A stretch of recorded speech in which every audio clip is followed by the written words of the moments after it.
They called him the King of Chicago, a man who could silence a room with a single look. But after his wife's funeral, Donovan Kincaid wasn't a king. He was a ghost haunting his own penthouse. His empire was intact, but his son was starving, refusing every bottle, crying for a mother who would never come back.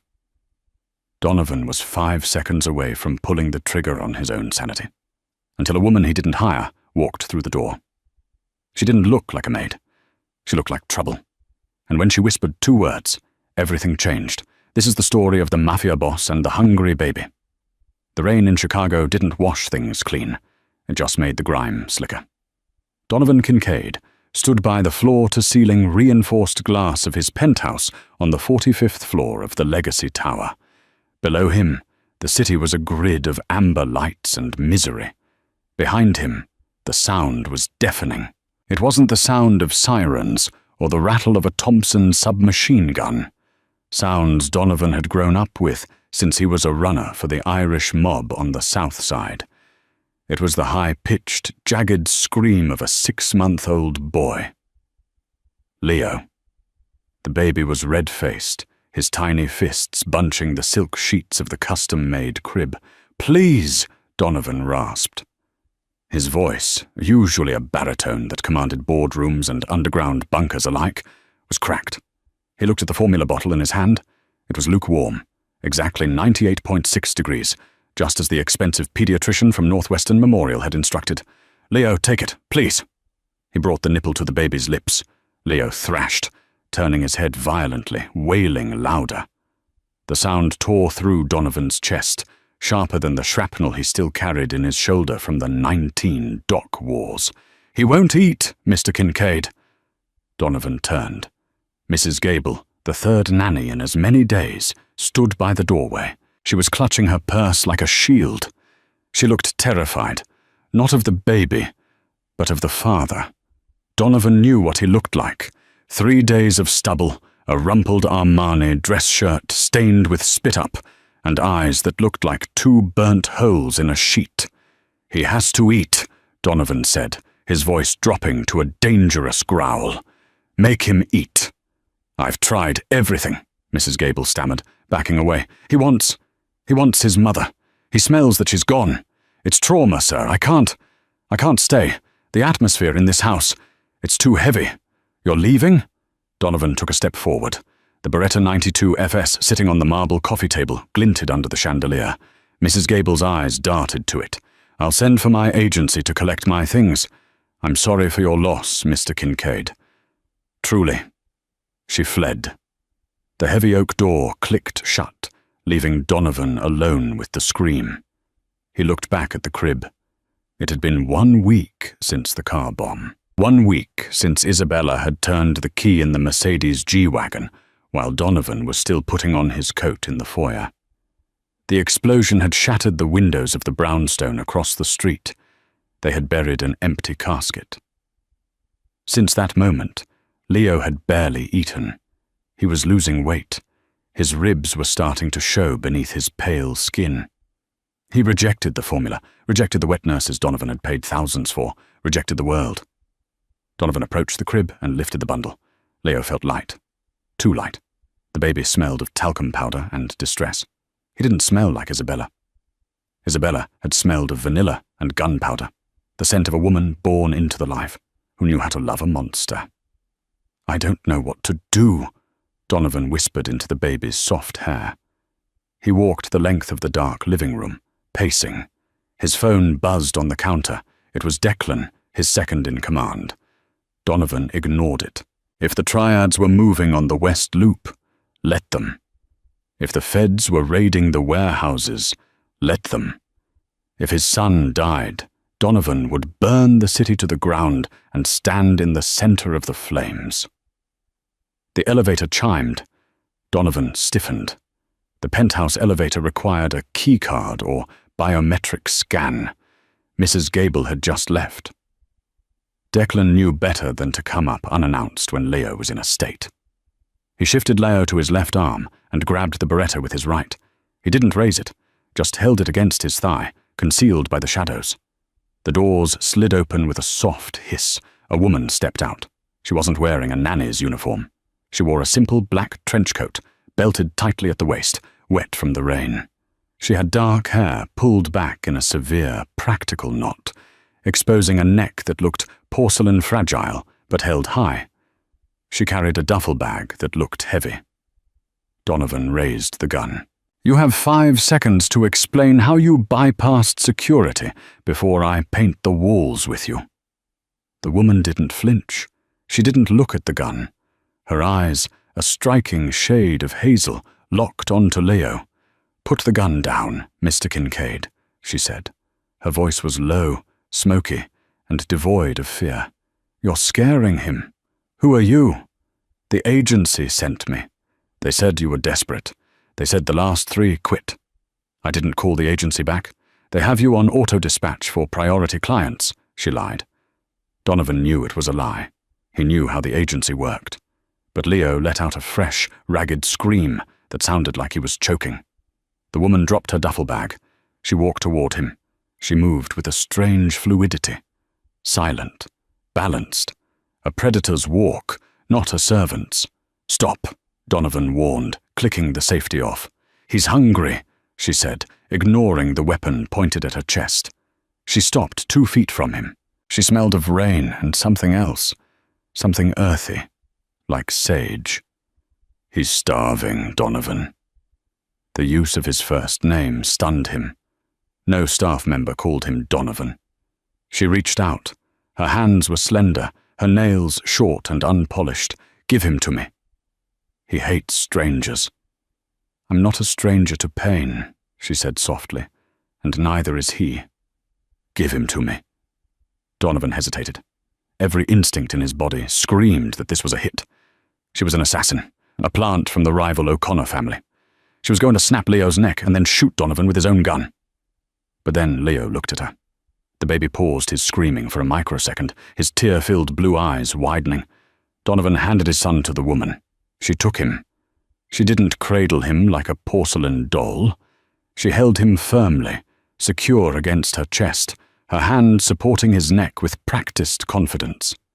She turned away from Donovan, shielding the baby from the sight of the gun. She began to hum. It wasn't a lullaby. It was a low, rhythmic melody, almost like a folk song from the old country. She walked to the sofa, sat down, and adjusted her coat. "The bottle," she ordered, not looking up. Donovan felt like a subordinate in his own home. He fetched the cold bottle from the table and handed it to her. She checked the temperature on her wrist, grimaced, and then did something strange. She pulled a small vial from her pocket and put a single drop of liquid onto the nipple of the bottle. "What is that?" Donovan surged forward, panic flaring. "Vanilla extract," she said calmly. "Pure, not the synthetic trash." She looked up at him. "Isabella wore vanilla perfume, didn't she?" Donovan froze. "How did you? Babies navigate by scent before sight. He thinks you're trying to poison him because the world smells wrong." She offered the bottle to Leo. The baby sniffed, whimpered, and then, miraculously, latched on. The silence that filled the room was heavier than the screaming. The only sound was the rhythmic suckling of the baby and the rain against the glass.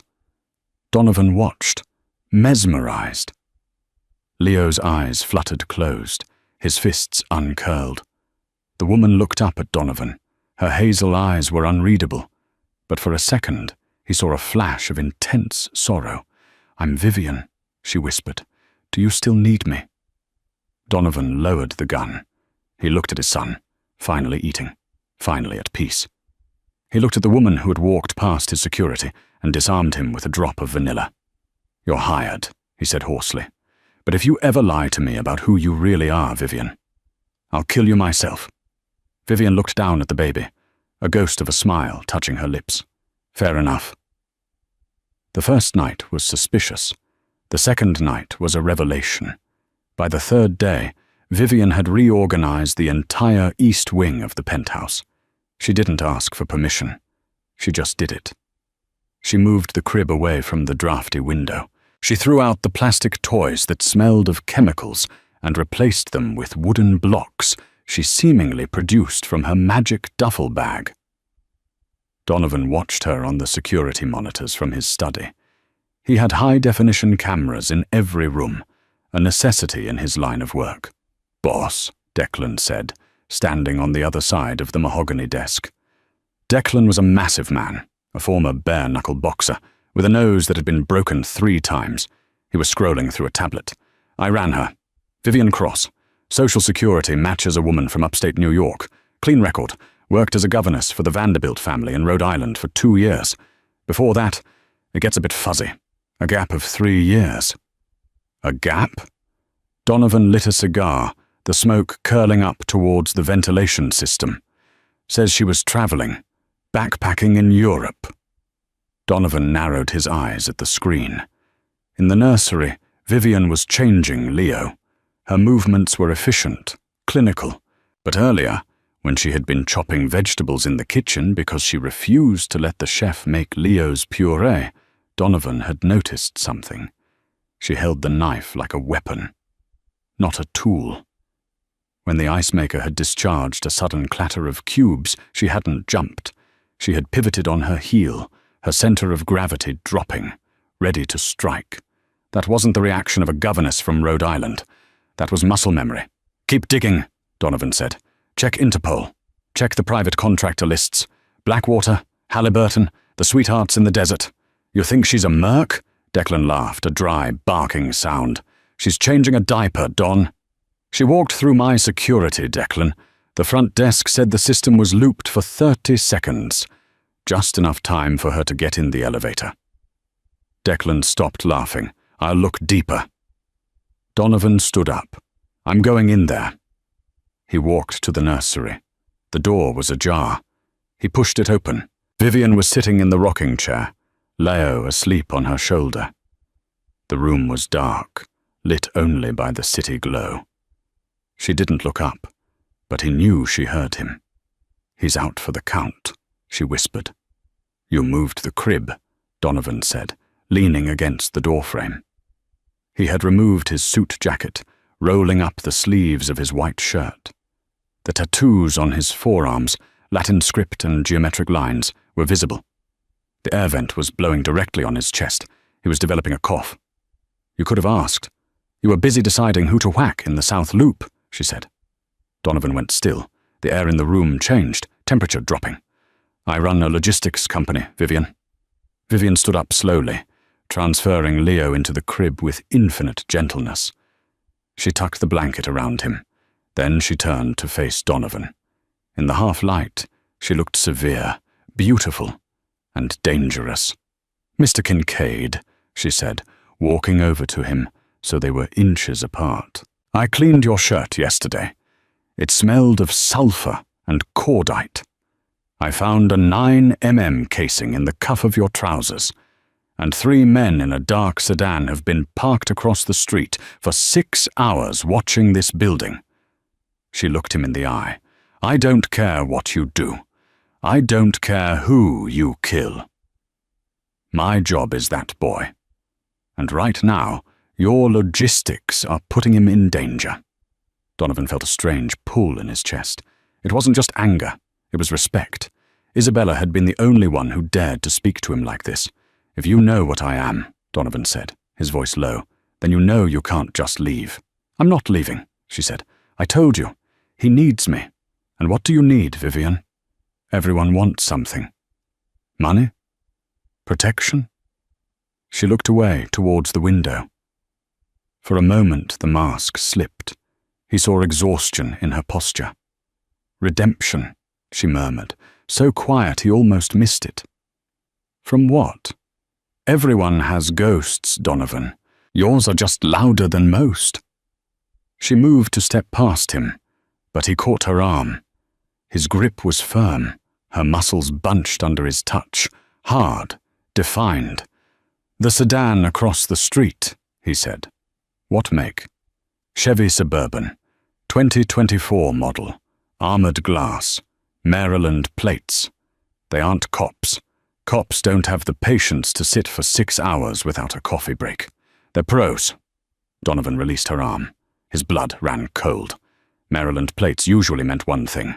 The Bratva had outsourced to mercenaries from DC, or worse, a federal task force operating off the books. "Stay in the nursery," Donovan ordered, his demeanor shifting instantly from curious father to warlord. "Lock the door.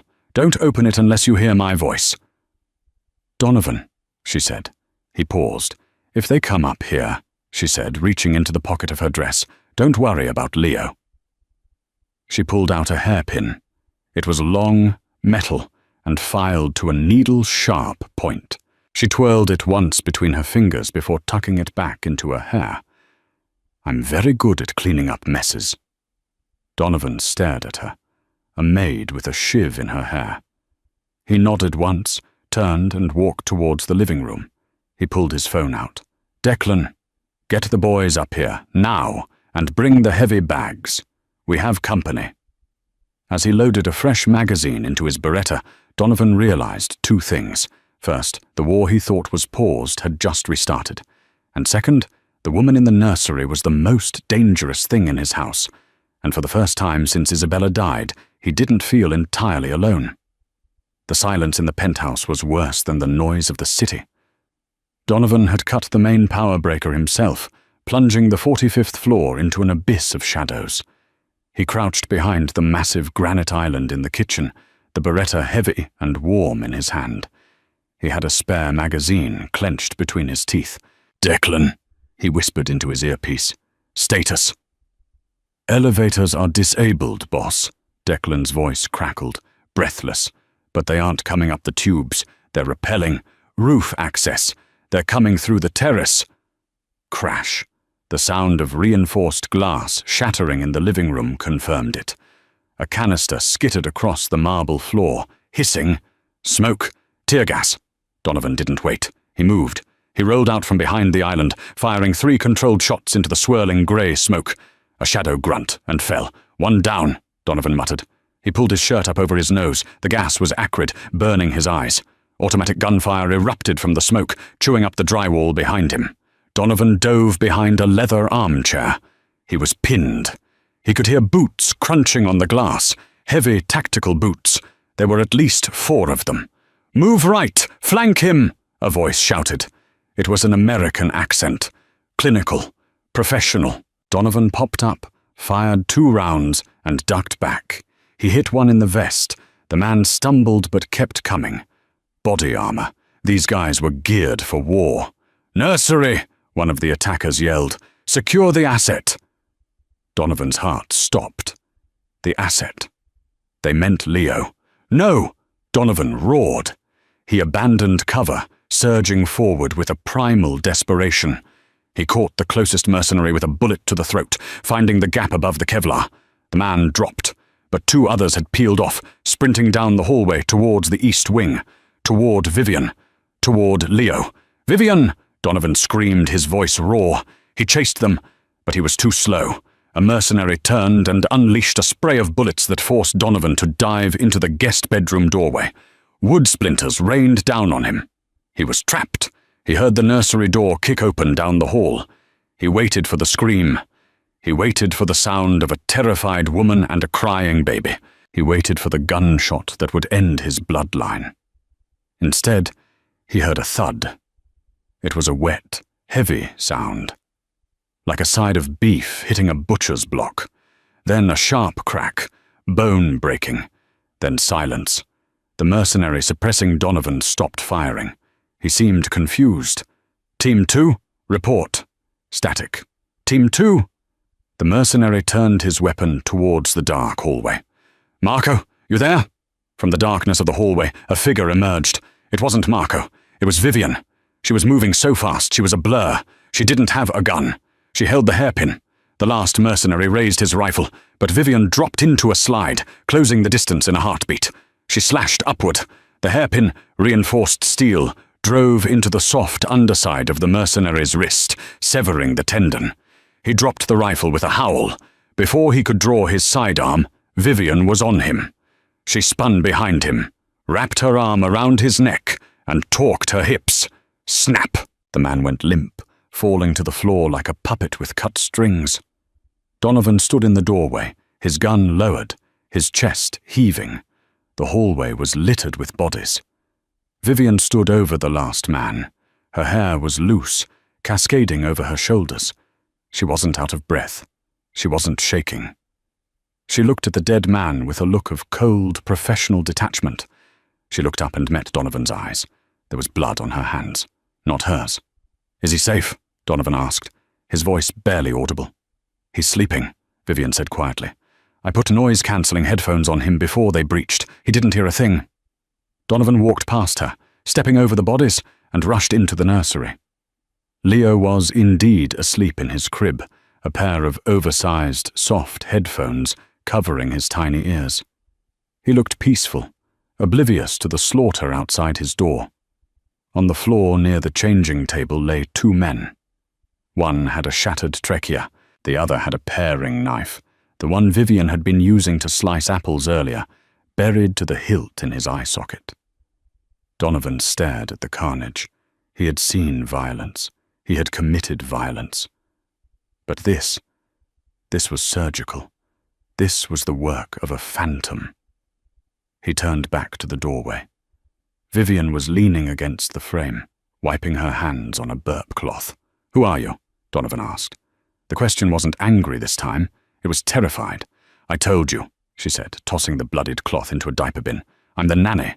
Nannies don't take out a hit squad in 30 seconds, Vivian. Good ones do." Sirens wailed in the distance. The police were coming, or maybe Donovan's men. "We have to go," Vivian said, her voice shifting into command mode. "This location is burned. If they sent a Tier 1 team, they have a backup team 5 minutes out. Grab the diaper bag. I'll grab the boy." Donovan didn't argue. He didn't issue orders. For the first time in his life, the King of Chicago followed someone else's lead. The safe house was a converted warehouse in the meat-packing district, reinforced with steel shutters and owned by a shell company Donovan used for laundering money. It smelled of sawdust and old oil, but it was secure. Declan stood by the metal table, staring at Vivian. 4 of Donovan's most loyal soldiers stood by the doors, their hands on their weapons, watching her nervously. Vivian sat on a crate, feeding Leo a bottle. She looked completely out of place, a domestic goddess in a room full of gangsters and guns.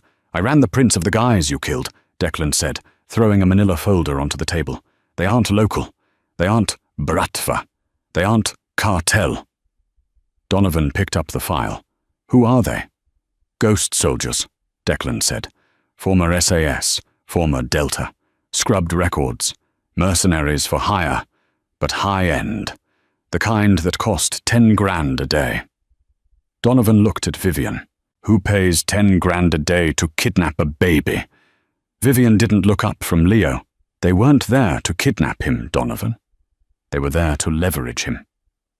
Leverage for what? To get to the ledger. The room went silent. Donovan froze. "What ledger?" Vivian burped Leo, patting his back gently. "The one Isabella stole before she died." Donovan slammed his hand on the table. The noise echoed through the warehouse. "Isabella was a civilian. She didn't steal anything. She was a florist." Vivian finally looked up. Her gaze was pitying. "Isabella was a handler for the CIA, Donovan. She was assigned to monitor you. She fell in love with you. She went rogue, and she stole a ledger containing the names of every corrupt official in Illinois to buy your freedom. That's why she was killed. And that's why they want Leo. They think she hid the drive in his things." Donovan felt the blood drain from his face. The world tilted. His wife? A Fed? A spy? "You're lying," he snarled, pulling his gun. He pointed it at her head. "Give me one reason why I shouldn't put a bullet in you right now. You're one of them." "I was," Vivian said, unfazed by the barrel aimed at her forehead. "I worked with her. We were partners in the field before I retired." "Retired?" "I couldn't do the killing anymore. I left. I went off-grid. But when I heard Isabella was dead, I knew they would come for the boy. I owed her. She saved my life in Damascus 5 years ago." She stood up, holding Leo out to Donovan. "Shoot me if you want, Mr. Kincaid. But if you do, there is no one on this earth who can stop the people coming for your son. I know their tactics. I know their comms frequencies. I know how they hunt. You have an army of street thugs. I am a scalpel. You need a scalpel." Donovan looked at his son. Leo reached out a chubby hand, grabbing Donovan's finger. Donovan slowly holstered his gun. He ran a hand through his hair, trembling with rage and shock. "Declan!" Donovan barked. "Get out! Take the boys! Guard the perimeter. If a squirrel gets within 50 yards, shoot it." "Boss?" Declan hesitated. "Out!" The room cleared. Donovan and Vivian were alone in the vast, dim warehouse. "You knew her," Donovan whispered. "Real names. Real stories." "Her real name was Sarah," Vivian said softly. "She loved lilies because they reminded her of her grandmother's garden in Vermont. She hated coffee. She only drank tea. And she loved you, Donovan. That wasn't a lie. The agency told her to seduce you, to turn you. Instead, she married you. She was going to give you the ledger so you could blackmail your way out of the mob life. She wanted you to be clean, for Leo." Donovan collapsed onto a metal chair. He put his head in his hands. The grief he had been holding back, the rage, the confusion, crashed over him. "Where is it?" Donovan asked. "The ledger." "I don't know," Vivian admitted, "but the people who killed her think it's in the penthouse. That's why they attacked. They were tearing the place apart." "We need to find it before they do," Donovan said, his voice hardening. The grieving husband was gone. The boss was back. "If what you say is true, that ledger is the only shield my son has." "There's a problem," Vivian said. She walked over to the table and pulled a small silver object from her pocket. It was a ring, Isabella's wedding ring. "I found this in the diaper bag," Vivian said. "Isabella wasn't wearing it when she was buried. The undertaker gave it to you, right?" "Yes, I put it in the safe." "No," Vivian said. "You put a replica in the safe." She switched them. "Look inside the band." Donovan took the ring. He held it up to the singular light bulb hanging above them. Etched inside the gold band, usually where a date would be, was a string of numbers. Coordinates. "She left us a map," Vivian said. "Where does it point?" "I checked the coordinates on the way here," Vivian said. She hesitated. "It's not a bank vault. It's not a storage unit." "Where is it?" "It's an old orphanage in the massive forest on the outskirts of the city. St. Jude S. It's been abandoned for 20 years. Donovan frowned. "I know that place.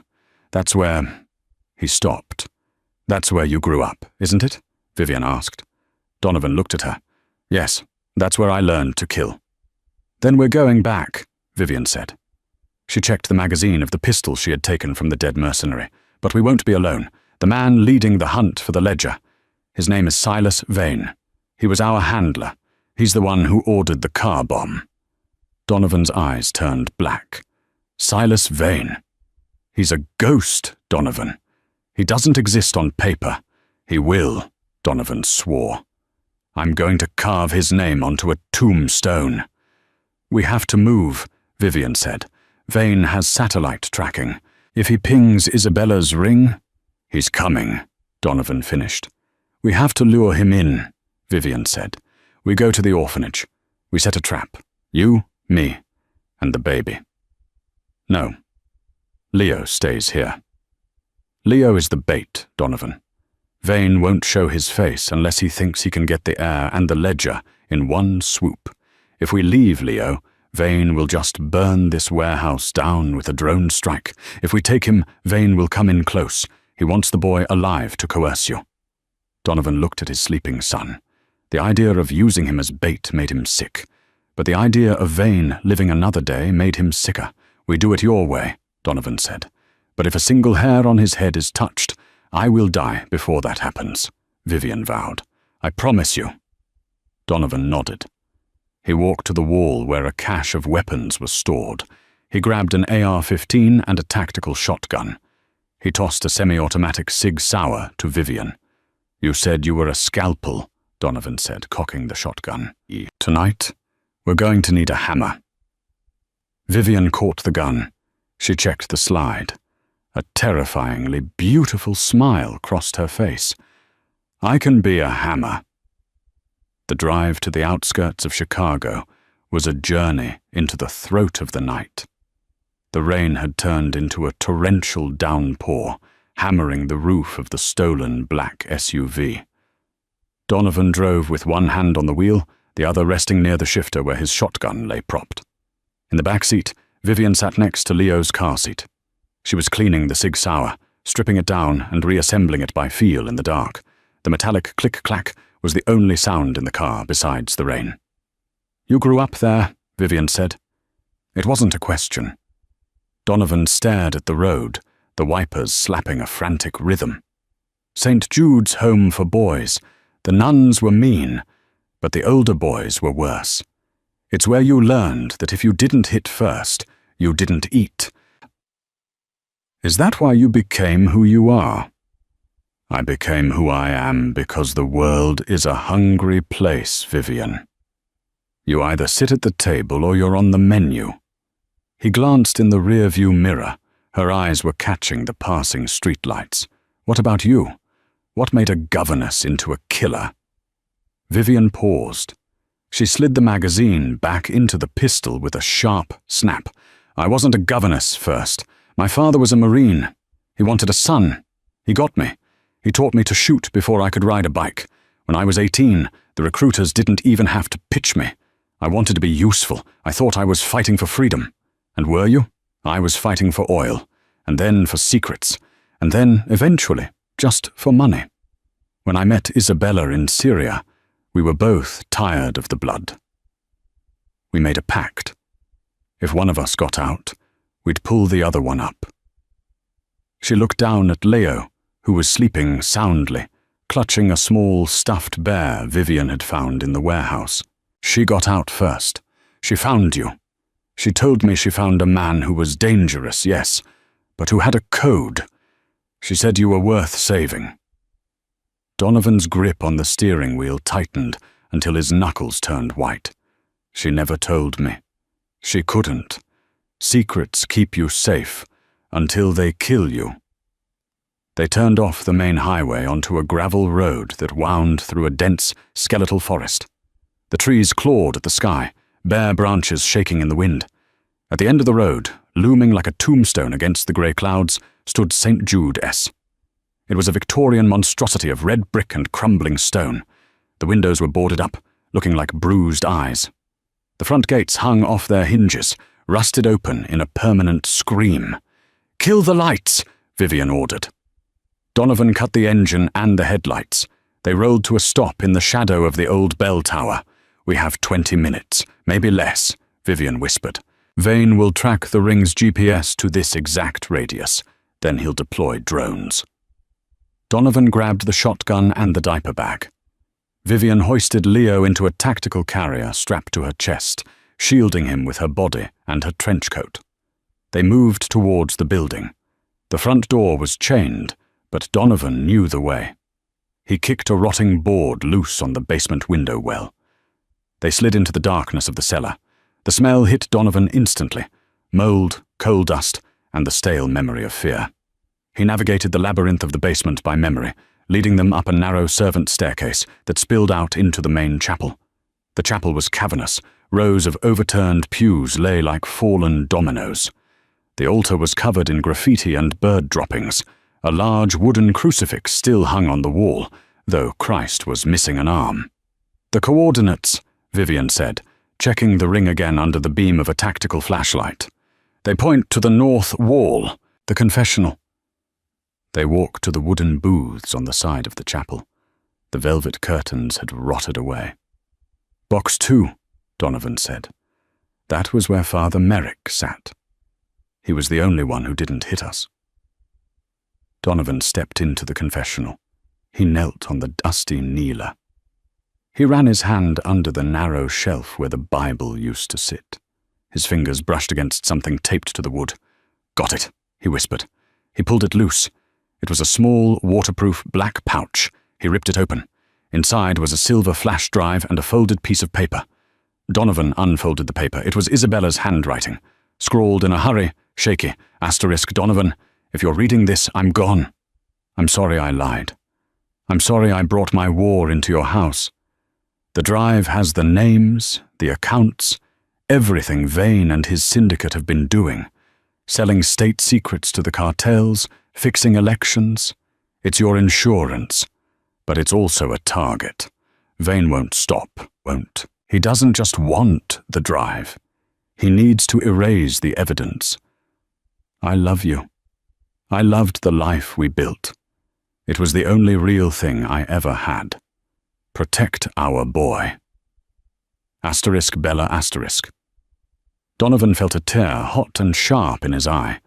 He blinked it away. He shoved the drive into his pocket. We have it, he said, his voice thick. Good, Vivian said. She was standing by the chapel doors, peering through a crack in the wood. Because they're here. Donovan joined her. Through the gap, he saw headlights cutting through the forest. Not just one car, a convoy. 3 armored SUVs and a mobile command van. They fanned out in a semicircle around the front entrance. Men spilled out, heavy hitters, night vision goggles, suppressors, body armor. In the center, stepping out of the lead SUV, was a man in a pristine white wool coat. He was tall, thin, with silver hair slicked back.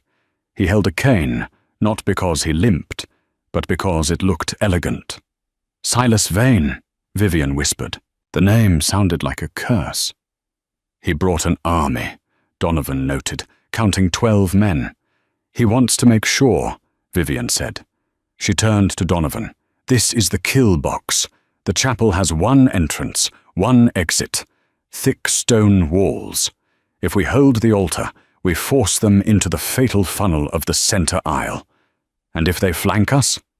I rigged the side doors with the claymores we took from the warehouse, Vivian said calmly. Donovan looked at her with a mix of horror and admiration. When did you have time to do that? While you were crying over the letter, she said, not unkindly. Focus, Donovan. This ends tonight. She unstrapped Leo from her chest. Put him behind the altar. It's marble. Bulletproof. Donovan placed the carrier behind the heavy stone altar. Leo was awake now, his eyes wide, looking at the shadows dancing on the high ceiling. Stay quiet, little lion, Donovan whispered. He kissed his son's forehead. He stood up and racked the shotgun. Vivian took a position behind a fallen pillar on the left. Donovan took the right. Outside, a voice boomed over a loudspeaker. It was smooth, cultured, and terrifying. Mr. Kincaid, Vivian, I know you're in there. It's a dreadful night for a church service, isn't it? Donovan stayed silent. I don't want a mess, Vane's voice continued. Give me the drive. Give me the child. And you two can walk away. You can disappear. I'm feeling generous. Donovan looked at Vivian. She shook her head. He's lying. Come and get it, you son of a bitch, Donovan roared. There was a pause. Then Vane sighed over the speaker. Very well. Burn it out. The first thing to happen was the windows. Simultaneously, 4 canisters of tear gas smashed through the boarded-up stained glass, hissing as they hit the pews. Masks! Vivian shouted. Donovan pulled a respirator from the bag. Vivian had packed them, and shoved it over his face. He tossed one to Vivian, who pulled it on. She threw a heavy plastic tarp over Leo's carrier behind the altar to seal him from the gas. Then the doors exploded. A breaching charge blew the heavy oak doors off their hinges, sending splinters flying like shrapnel. Through the smoke, the laser sights cut green beams. The first wave entered. 3 men, moving in a tight wedge formation. Donovan didn't hesitate. He popped up from behind the pillar and unleashed the tactical shotgun. The roar was deafening in the enclosed space. The buckshot hit the lead man in the chest, lifting him off his feet and throwing him back into the others. The formation broke. Vivian double-tapped the second man with her Sig Sauer. 2 shots to the head, clean and efficient. The third man scrambled for cover behind a pew, spraying automatic fire towards the altar. Marble chips exploded near Donovan's face. Suppressing fire, Vivian yelled. She leaned out and fired 3 rapid shots, keeping the man's head down. Donovan flanked right, moving low. He closed the distance, pumped the shotgun, and fired through the back of the pew. The wood disintegrated. The man behind it screamed and fell silent. "First wave down!" Donovan yelled. "Claymores!" Vivian warned. The side doors of the chapel kicked open. 2 more teams were trying to flank them. Click! Boom! The claymore mines Vivian had rigged detonated. The explosion shook the foundation of the old orphanage. Dust and plaster rained down from the ceiling. The screams from the side entrances were cut short. "That bought us a minute," Vivian panted, reloading. "But Vane won't send men into a meat grinder forever. He's going to—" A red dot appeared on Donovan's chest. Vivian didn't think. She tackled him. Thwip! A high-caliber round punched through the marble pillar right where Donovan had been standing. "Sniper!" Vivian hissed, dragging Donovan behind the altar. "Through the bell tower window. He's in the trees." They were pinned. If they moved left or right, the sniper had the angle. If they stayed, Vane's ground team would rush the center. Leo began to cry. The sound pierced the gunfire, high and terrified. "He hears the baby," Donovan groaned. "He knows exactly where we are." From the smoke-filled entrance, Silas Vane walked in. He wasn't running. He wasn't crouching. He walked casually, stepping over the body of one of his mercenaries. He held a gold-plated revolver in one hand and a handkerchief over his nose with the other. He was flanked by 2 massive bodyguards carrying riot shields. "Impressive," Vane called out, his voice echoing in the ruined chapel. "Truly, the nanny and the gangster. It's almost poetic." He stopped 20 yards from the altar.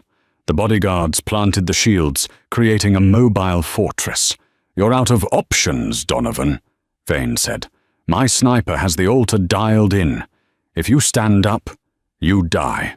If you stay there, my men will toss a grenade over the top and turn your son into pink mist." Donovan looked at Vivian.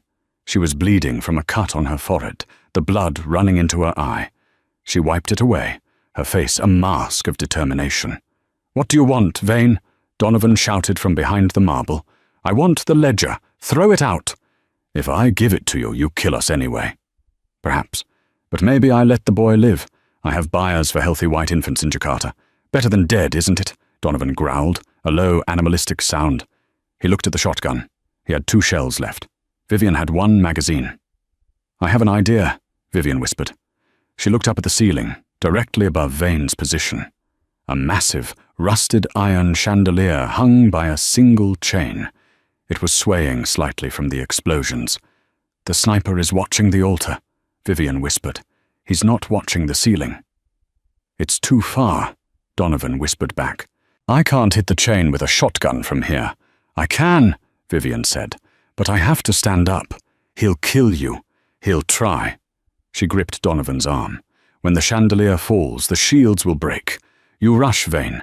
You don't stop for anything. You put him down." "Vivian, no." "Donovan," she said, her voice soft but fierce. "I told you. I need redemption. This is it." She didn't wait for his permission. Vivian took a breath. She closed her eyes for a split second, centering herself. Then she surged up. She didn't aim at Vane. She aimed her pistol at the rusty chain 30 feet above their heads. Crack! The sniper fired. Bang, bang, bang! Vivian fired 3 shots in rapid succession. The bullet from the sniper hit Vivian in the shoulder, spinning her around. She collapsed behind the altar with a cry of pain. But her aim had been true. The 3rd bullet shattered the rusted link of the chain. With a groan of metal, the 2-ton iron chandelier plummeted. Vane looked up, his composure finally breaking. "Oh, crash!" The chandelier smashed into the floor with the force of a meteor. It crushed the 2 bodyguards and their shields instantly. Dust billowed out in a massive shockwave. Vane was thrown backward by the impact, his white coat covered in debris, his revolver skittering across the floor. "Now!" Vivian screamed, clutching her bleeding shoulder. Donovan vaulted over the altar.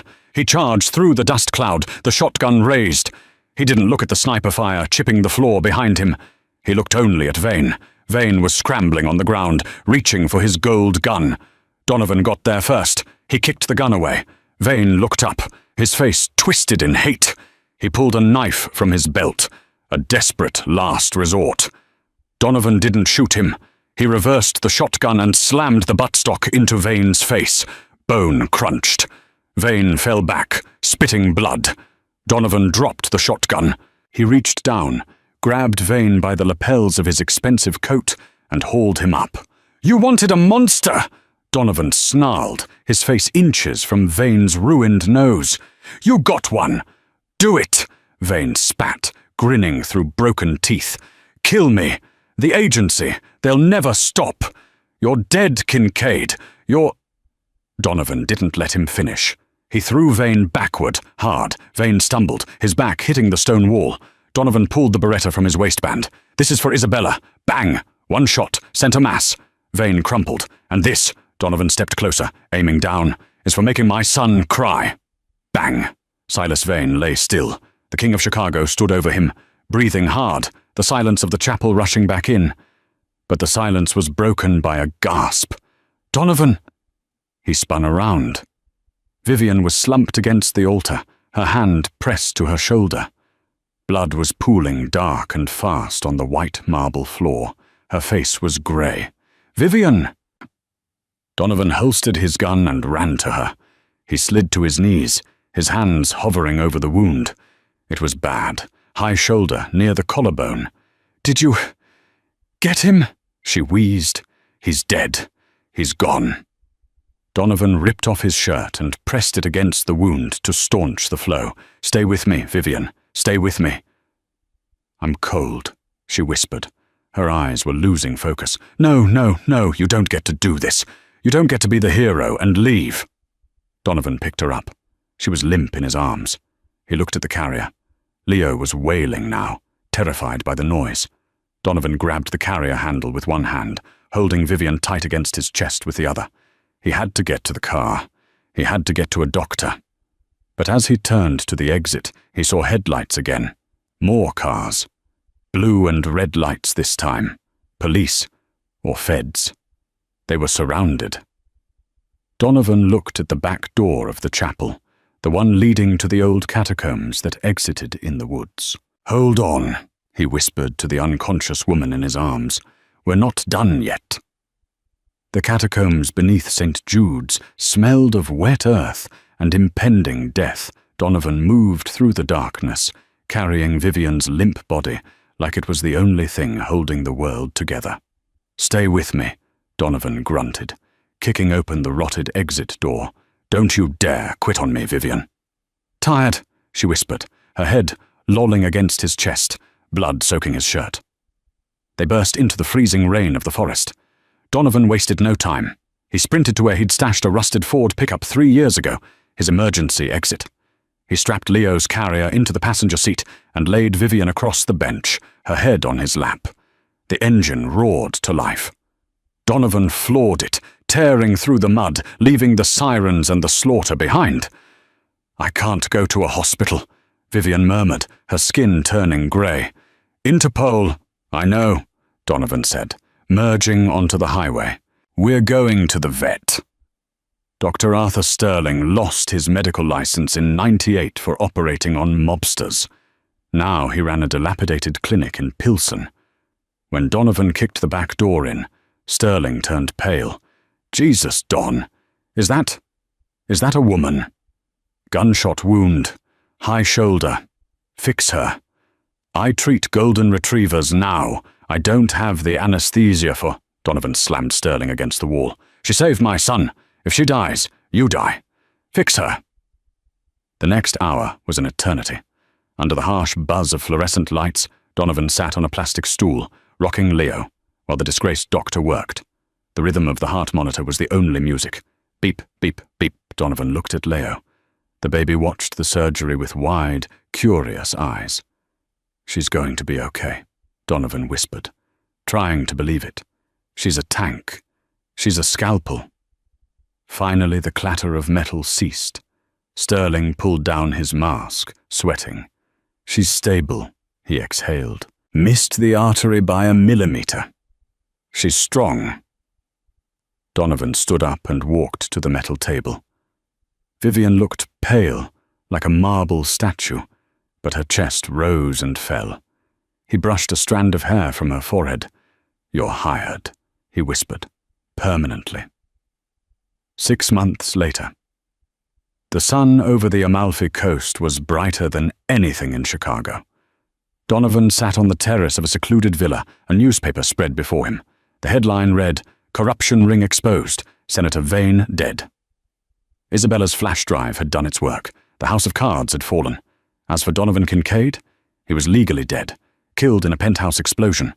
The man sipping espresso on the cliffside was just Mr. Black, a vineyard owner. Frowning again? Vivian stepped onto the terrace. She wore a white sundress, the scar on her shoulder barely visible under the strap. She looked radiant, the shadows of the assassin gone from her eyes. Leo, now a year old and crawling with terrifying speed, zoomed past her and grabbed Donovan's leg. Donovan scooped him up, listening to his son's laugh, a sound that had once seemed impossible. "We need to go to the market," Vivian said, smiling. "We're out of vanilla." Donovan stood up, moving close to her. The scent of lemon and sea salt surrounded them. "You could have left," he said softly, "after the surgery. You had the money. You could have disappeared alone." Vivian reached up, straightening his collar.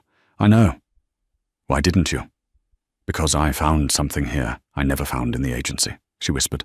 "A home, and a man who knows that even monsters can be saved." Donovan took her hand, interlacing their fingers. "I don't know if I'm saved, Vivian, but I know I'm not alone." "No," she agreed, leaning her head against his chest. "You're not." Donovan looked out at the glittering Mediterranean, then back at the woman who had walked through the rain and changed everything. "Vivian? Do you still have that hairpin?" She laughed, a low, throaty sound. "Always." "Why?" Donovan kissed her forehead. "Just checking. Remind me never to make you angry. And that is how the Mafia boss and the assassin found peace, not by escaping their pasts, but by fighting for their future. They say blood is thicker than water, but sometimes the family you choose is the strongest bond of all." Wow, that was a ride. I honestly didn't think Vivian was going to make it out of that chapel. Now I have a question for you guys. At the end, do you think Donovan should have told Leo the truth about his mother's spy life when he grows up? Or should he keep it a secret forever? Let me know your theory in the comments below. Type, "tell him," or "keep it secret." If this story kept you on the edge of your seat, please smash that like button. It really helps the channel grow, and lets me know you want more Mafia romance dramas. And if you haven't already, hit subscribe and ring the bell so you don't miss next week's story. It's going to be a tear-jerker. Thanks for watching, and I'll see you in the next chapter.